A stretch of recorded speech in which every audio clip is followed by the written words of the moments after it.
ప్రైజులడండి, అందరికి వందనాలు. బాగున్నారా? పరిశుద్ధ గ్రంథములో నుండి కొన్ని అమూల్యమైన మాటలు మాట్లాడుకుందాం. ఆదికాండం 3వ అధ్యాయం 1వ వచనములో చూసినట్లయితే, దేవుడైన యెహోవా చేసిన సమస్త భూజంతువులలో సర్పము కుయుక్తి గలదై ఉండెను. అది ఆ స్త్రీతో, ఇది నిజమా?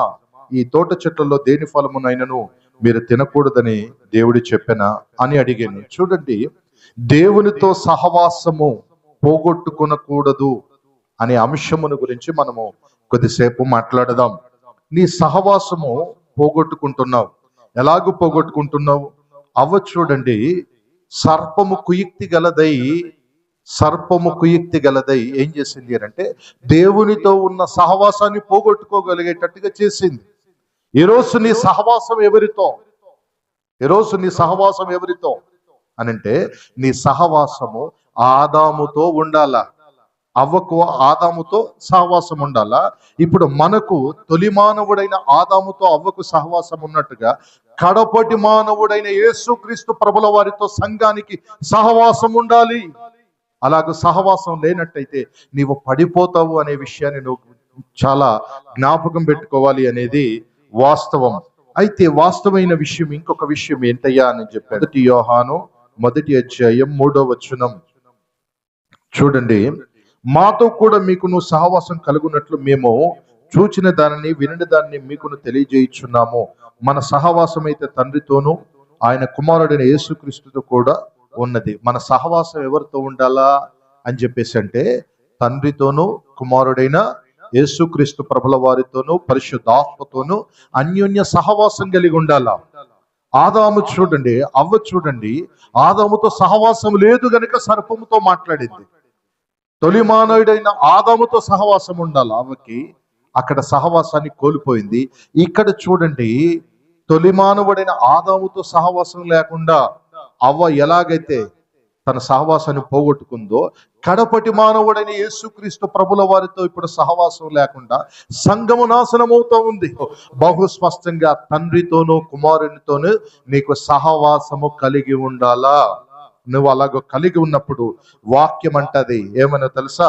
అపోస్తల కార్యం 2వ అధ్యాయం 42వ వచనములో మొదటి శతాబ్దపు క్రైస్తవులుగా మనం మార్చబడతాం. ఎలాగూ అంటే, అపోస్తలుల బోధ యందును సహవాసమందును రొట్టె విరుచుట యందును ఎడతెగక ఉండిరి అని ఉంది. అంటే వాక్యం సెలవిస్తుంది. చూడండి, మొదటి శతాబ్దపు క్రైస్తవులు ఎలాగున్నారు అనంటే, ఆది అపోస్తలుల బోధ యందు చూడండి, సహవాస యందు రొట్టె విరుచుట యందు ఎడతెగక ఉన్నారట.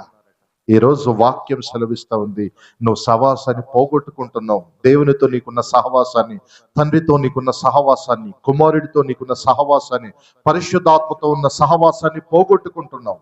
అయితే వాక్యమై ఉన్న దేవుడు అంటాడు, అలాగ నువ్వు పోగొట్టుకోవటానికి వీలు లేదు.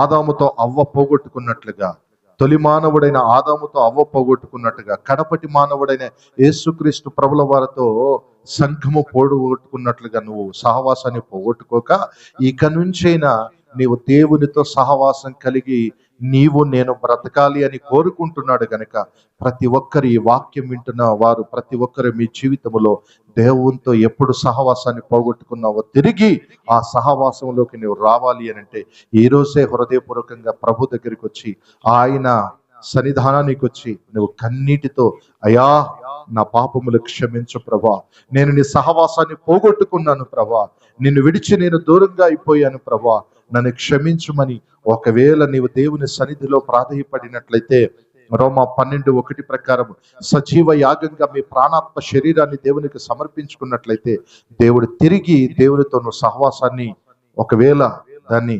పునరుద్ధరించుకున్నట్లయితే నీ బ్రతుకు బంగారుమయంగా మారుతుంది గనుక నీవు ఆశీర్వాదకరంగా ఉంటావు, ఆశీర్వదించబడతావు, ఇతరులకు ఆశీర్వాదకరంగా ఉంటావు గనుక సహవాసాన్ని పోగొట్టుకున్న ప్రతి ఒక్కరికి నా దండం పెట్టి చెప్తున్నాను, హృదయపూర్వకంగా అందరికీ దండం పెట్టి చెప్తున్నాను, మనస్సు మార్చుకుని తిరిగి ఆ సహవాసాన్ని, దేవుని యొక్క సహవాసాన్ని, తండ్రితోనూ కుమారుడితోనూ పరిశుద్ధాత్మతో సహవాసం కలిగి ప్రతి ఒక్కరు బ్రతుకుదురుగాక. ఆమేన్.